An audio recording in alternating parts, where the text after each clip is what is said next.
Dobar dan svima. Evo, mislim da će ovo danas biti jedna zanimljiva informacija, jedan zanimljiv klip u kojem ću pokušati pokazati kako je gotovo u svim situacijama, umjesto ono dobrog nam znanog problem, reakcija, rješenje. Ja sam od uvijek govorio da oni prvo naprave rješenje, onda kreiraju problem, onda se isprovocira preko medija reakcija javnosti i zatim ponude i dovedu na svjetlo dana ili ajmo reći u komercijalnu upotrebu rješenje koje su na početku stvorili. Vjerojatno ste svi, bez obzira da uplatite više ili manje vijesti i informacije koje su svuda oko nas, vidjeli da i u 2022. godine, unazad par mjeseci, vidjeli ste naslove da se na aerodromima stvaraju kaosi prilikom čekiranja i ukrcaja putnika ili čak i izlaska, i to diljem svijeta. Dakle, aerodromi u Irskoj, Velikoj Britaniji, Nizozemskoj, Njemačkoj, SAD-u i Kanadi, ja mislim, i uvijek se nastojalo implicirati da se to događa zato što je nevidljivi ostaju svoga traga, nema dovoljno djelatnika, ne može se osigurati sigurnost, čak se u nekoj državi, ne mogu se sad sjetiti kojoj, gdje sam pročitao, tražila vojska da dođe na aerodrom kako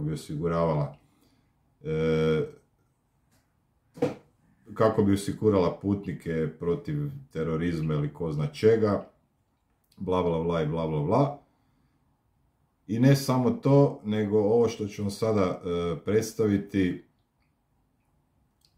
je paralelno s tim svim ide i ista ili slična situacija, i ovo će se primjenjivati i na granicama, odnosno za prelazak granice prilikom automobilskog prevoza,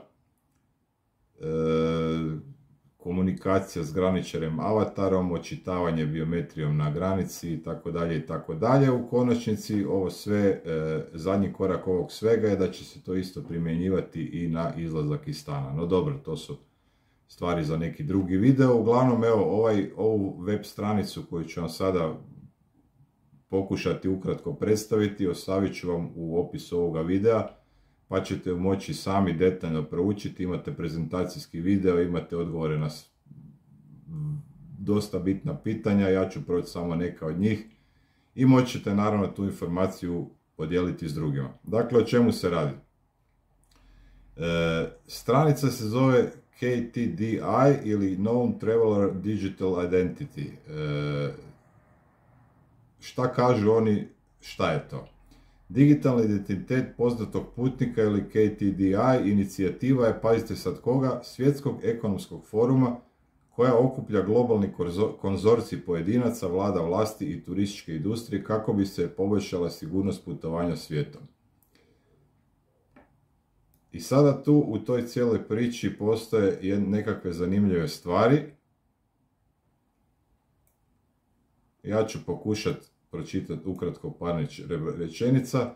Znači, ovo ću vam prepričati pa ćemo onda nastaviti s čitanjem. Dakle, digitalni identitet poznatog putnika je nešto što će objedinjavati sve dokumente koje posjedujete, kartice, rute puta, ime, prezime, brojeve matične, sve zdravstvene brojeve, osiguranja i sve ostalo što je bitno i što jedan pojedinac posjeduje, koji će se upisivati prije odlaska na put u tu aplikaciju, i onda kad dođete na granicu, prije čekiranja leta avionom ili prije prelaska neke granice ako idete autom, će biometrijska kamera vas očitati i potvrdit ćete da ste vi ispravan, da niste možda bolesni, da niste zločesti, da nemate neke negativne bodove kojih će vjerojatno biti po tom pitanju u budućnosti, i da možete nastaviti sa svojim putovanjem ili da možete preći granicu.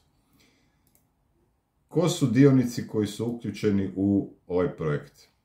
Pilot grupa koju je sazvao Svjetski ekonomski forum sastoji se od vlada Kanade, Nizozemske, razno raznih avioprevoznika, razno raznih vlada i institucija. Ono što je najzanimljivije u svemu, samo da vam pronađem još da vam pročitam ko su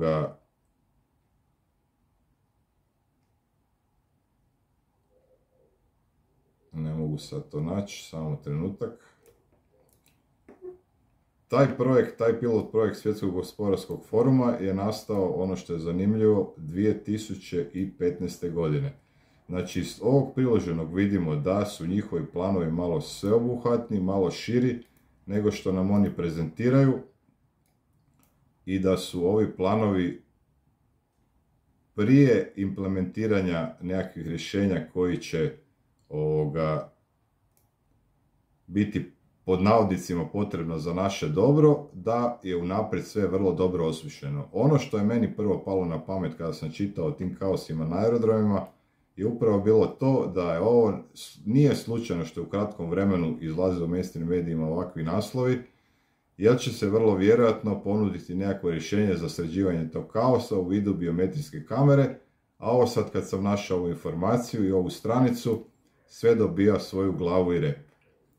Evo, ovaj koncept prvobitno je osmislena radna skupina s više dionika pokrenuta 2015. godine, koja je uključivala vlade, industriju i međunarodne organizacije.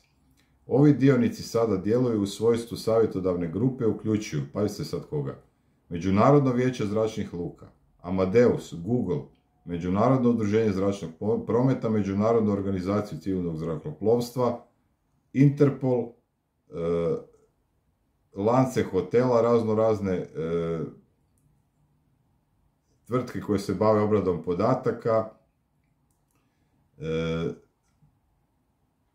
Nacionalnu agenciju za borbu protiv terorizma Velike Britanije i naravno SAD-a, našeg svjetskog brižnika za sigurnost svih nas, Ministarstvo domovinske sigurnosti SAD-a, Visa. Interesantno je kako su sve kartice koje su se prije zvale razno raznim imenima prelazile u jedinstveno ime. Sve kartice s kojima sam baratao i imao prilike se susretati su s određenih prijašnjih imena se pretvorile u Vizu. I sada kad vidimo da je Visa uključena u ovaj projekt i da će sadržavati, da će Visa biti dionik potvrde digitalnog identiteta, onda sve opet dobija svoj smisao i ima svoju glavu i rep. I sada, ne mogu ja tvrditi da je ovo povezano, ne mogu tvrditi ni da je slučajno, ali pošto ovo nije prvi put, pošto je ovo po ne znam koji put da se vidi da oni dugo godina prije ili predviđaju neke događaje ili stvaraju nekakve pilot projekte, nude nekakva rješenja, pa onda nakon toga izlaze kaosi koji će tražiti u budućnosti implementaciju toga rješenja pod navodnicima, jer nećemo mi tražiti, nego će oni reći evo da vam riješimo problem kaosa, da tu bude mir, da tu ne bude zločina, da tu ne bude terorizma, mi imamo rješenje. A u konačnici će se popunjavati jedna velika baza podataka i u konačnici svatko ko će na ovaj način podržati ili popunjavati svoje osobne podatke na određeni način će podržavati izgradnju digitalnog zatvora i doživotno ropstvo u digitalnom svijetu svih nas. Na stranu to sad će neki reći ja neću ovo, jedno kratko vrijeme će se moći živjeti u divljini, onog trenutka kada oni završe implementaciju svih svojih tehnologija, kada ukinu gotov novac, ne vidim načina kako će to biti moguće, a sve to će se desiti do 2030. godine. Eto, lijepo se pozdravljam, čujemo se, vidimo, bok.